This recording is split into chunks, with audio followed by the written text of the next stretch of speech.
We have dissected and analyzed the issue of Africa for so many years. And we're all aware of what the central issue is, but permit me today to give an illustration that depicts it pictorially. I'm Ikenna Ezealah, by the way. The story of the Lion King illustrates the dilemma and the issue plaguing the African continents today, whereby Mufasa represents the forefathers and the foremothers of African liberation and independence struggle, and the subsequent generations represent Simba.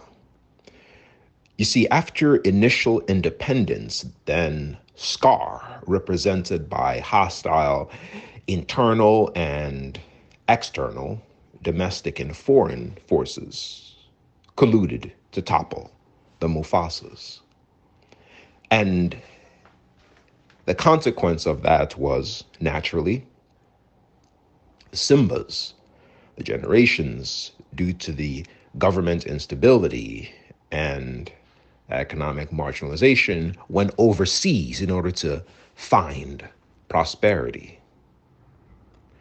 And just like Simba met Timon and Pumbaa and became comfortable in this life abroad, so did Africans in the diaspora become comfortable in life abroad. And just like that happened, that left a window open for Scar and his hyenas to come and ravage the Pride Land.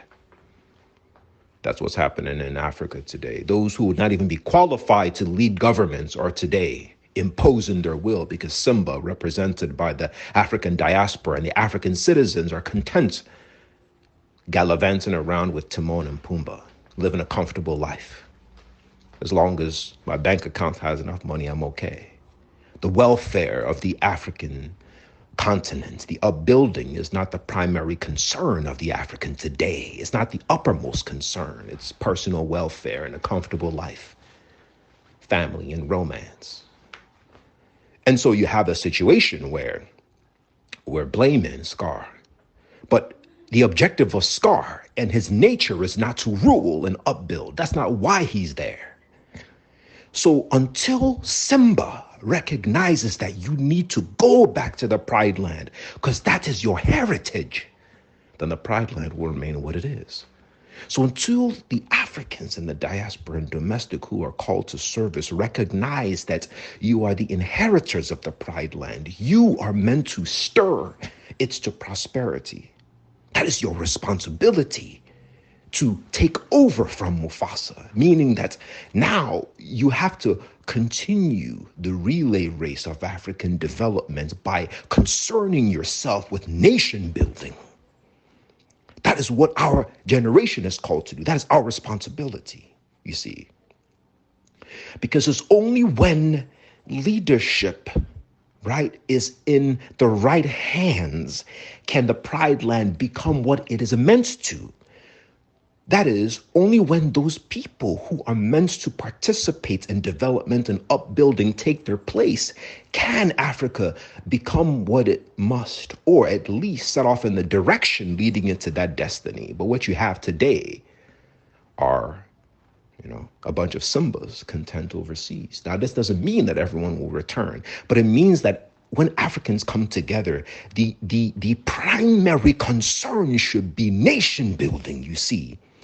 It should pulsate. When two or more are gathered, I am there. We've heard this in scriptures. But in terms of African development, when two or more are there, it should be that plans and strategies, ideas, coalition building, insights, connections, networking, vibrance, you see, that volcanic volition and nuclear energy of enthusiasm. Where is it among the African people?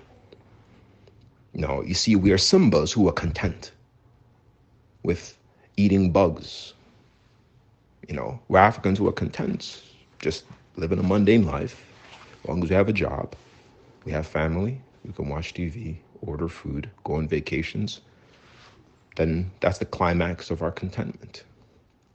Very few there are who are actually concerned about the development of the Pride Land as a whole. not just in words, but in their souls. It's not a flame yet. So when that happens, of course, it leaves the door open for Scar and his hyenas to continue ravaging. Yes, there are external forces. Yes, there are many things that are happening to Africa. Of course it is. Yes, there are domestic, um, people who are complicit.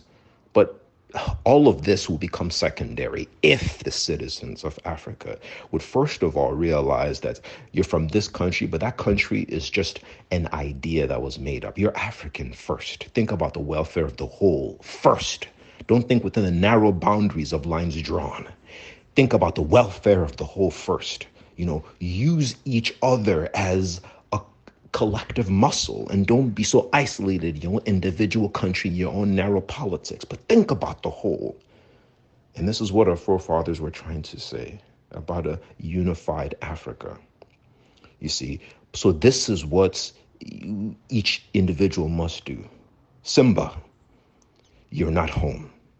Your home is the Pride Land, right? Scar and his hyenas that is what their nature is to pillage. They cannot upbuild, right? Whether it's international institutions, whether it's foreign countries, whether it's domestic individuals who are there in office, that is not their lot to nation build genuinely. That is your heritage, Simba.